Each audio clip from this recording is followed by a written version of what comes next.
Saya baca kenyataan Dr. Mahathir Tun Anwar. Dia kata former Prime Minister Tun Mahathir today admitted that he couldn't get along with opposition leader Anwar. Ini 31 Disember yang lepas, bukan hari ini. 31 Disember hari tu. Dia kata that he admitted, dia telah mengaku bahawa dia tak boleh bekerjasama dengan Anwar. Di dalam kenyataan akhbar, Dr. Mahathir mengatakan dia telah menawarkan Anwar untuk bekerja dengan beliau beberapa kali setelah Pakatan Harapan jatuh pada Februari lepas. Hanya tapi Port Dickson telah menolak ahli parlimen tersebut. Setelah PH lost the government, we tried to work together. Although parti PPBM was no longer in PH at that time, we tried to make it happen with PH+. Anwar rejected me completely. We cannot do anything, cannot get along. It wasn't me who rejected plans to cooperate, but it was him, Anwar. Now, saya nak komen dengan benda ini. Pertama sekali, mungkin Mahathir ini lupa. Yalah, dia sendiri tulis Melayu, mudah lupa. Tetapi itulah dia Melayu ke?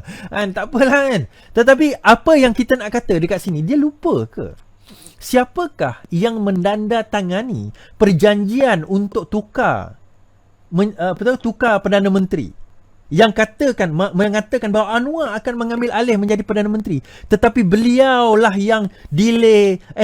Seperti saya lah, saya nak minggu depan, saya nak bulan depan, saya nak tahun depan. It's up to me lah to decide when I want to change the premiership. Terpulang pada saya lah. Saya nak menentukan Perdana Menteri nak bagi pada Anwar bila. Sehingga Anwar turun, Anwar sendiri buat kenyataan, yelah, saya menyerahkan kepada Datuk Seri, kepada Tun Mahathir untuk beliau decide, nak menentukan bila beliau nak tukar. Sampai padahal the rightful person untuk nak jadi Perdana Menteri mengikut perjanjian adalah Anwar Ibrahim, dan dah boleh serah dah. Hampir 2 tahun dah boleh. You can make a transition plan dah buat transition plan dah.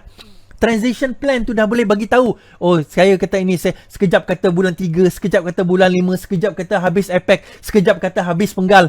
Do you remember that? Ingat tak?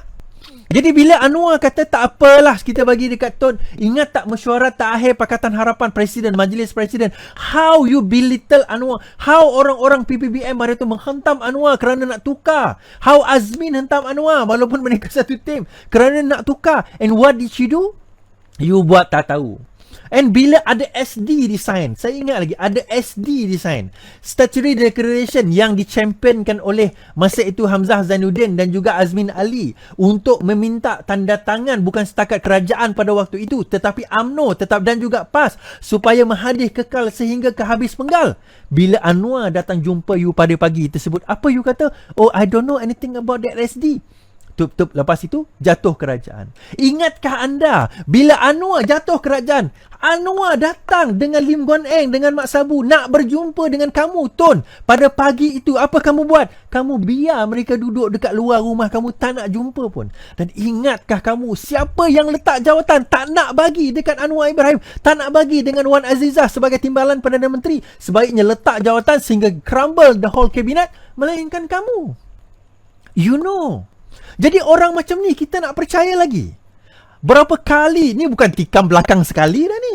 Ini tikam belakang berkali-kali-kali. Ni saya belum cerita yang kisah kamu tangkap orang ISA, kisah kamu tangkap dan fitnah Anwar sebagai peliwat, kisah kamu tuduh Anwar itu dan ini. Pelbagai kisah yang kamu buat sebelum itu. Itu Anwar maafkan. Kamu datang jumpa Anwar dalam saat kamu tak ada apa. Anwar terima kamu bersatu menyertai Pakatan Harapan dalam keadaan kamu tak ada apa. Udahlah itu. Kamu pula minta lebih kerusi dengan 57 kerusi. Itu kamu menang 13 saja pun. Kamu tak bersyukur. Kamu kata kamu lah yang menyebabkan kemenangan di kalangan orang Melayu. Amanah yang tak ada benda tu pun boleh dapat 11 kerusi. Takkanlah kamu yang konon hebat dapat 13 je. Patutnya dapatlah 30-40 kerusi. Sekurang-kurangnya bila kamu kata DAP sebelum dengan kami tak pernah dapat 18 kerusi, jangan nak menipu lah. Kita tahu sejarah. Tahun 80 DAP pernah dapat 20 lebih kerusi. 2008 DAP dapat 28 kerusi. 2013 DAP dapat 32 kerusi. Dan PRU 14 DAP dapat 42 kerusi. Kat mana yang tak pernah dapat 18-nya? Kat mana? Sebab itu saya kata sentral kepada kekuatan ini bukannya Mahathir. Sentral kepada kekuatan ini adalah Parti Keadilan Rakyat, Anwar Ibrahim. Jadi saya tak boleh brain kenapa nak wujudkan Grand Coalition atas tujuan apa? Nak gabungkan apa? Nak gabung pembangkang. Pembangkang memang dah jadi pembangkang, tak perlu okey, saya tanya soalan ni. Nak buat GC Grand Coalition untuk apa? Nak menghadapi PRU. So maksudnya apa? Kalau lepas ni kalau PRU berlaku, adakah kita akan bagi kerusi kepada Barubian di parlimen sekarang ni dia bertanding di Selangor lah. Di Selangor tu kawasan tradisi PKR. Kita nak bagi dekat Barubian atas tiket PSB. Macam mana? Bagaimana pula dengan Masih Kujat? Kita nak bagi kerusi kat dia. Dekat Langkawi kita tak perlu nak lawan. Dekat Jerlun kita tak perlu nak lawan. Bagaimana? Apa yang dimaksudkan? Atas tiket apa dia orang nak bertanding? Grand Coalition ni bukan satu parti yang berdaftar. Sebab itu saya persoalkan, Grand Coalition untuk apa? Sebab kita nak menghadapi kerajaan zaman sekarang ni, tak perlu. Pembangkang dah bersatu. Dah nama dia Pembangkang. Tak perlu nama apa sekalipun. Tak perlu nama apa. Kenapa kita nak kena wujudkan? Cukup dengan apa yang kita ada. Sebab apa? Idea gabungan ini sekira berlaku.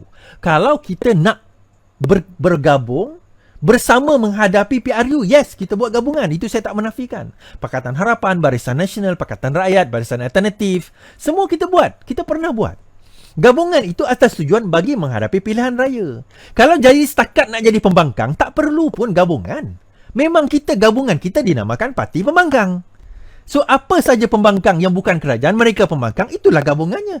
Kenapa perlu nak formalize atas apa-apa nama sekalipun? Those are the things yang saya persoalkan. Saya question. I question the validity. I question the justification. Justifikasi kepada nak buat Grand Coalition ni apa? Dan hari ini bila Atok attack Datuk Seri Anwar Ibrahim, attack Anwar, kita kata nak buat Grand Coalition, nak tak nak, kita akan bawa masuk Mahathir, kita akan bawa masuk Yang Pejuang, kita akan bawa masuk Syafiq Abdal sekali. Those are the people yang align kepada Mahathir. So adakah dengan attacking Mahathir ni, kita nak bergabung dengan orang-orang ini, attacking Anwar ini, kita nak terima Mahathir? Kita nak setuju Mahathir bersama dengan kita? Oh, stoplah Mahathir. Ada seorang pemuda amanah kita, oh Mahathir stoplah hari ni dengan attack Anwar. Kamu ada suara ke Mahathir nak dengar? Dia nak stop.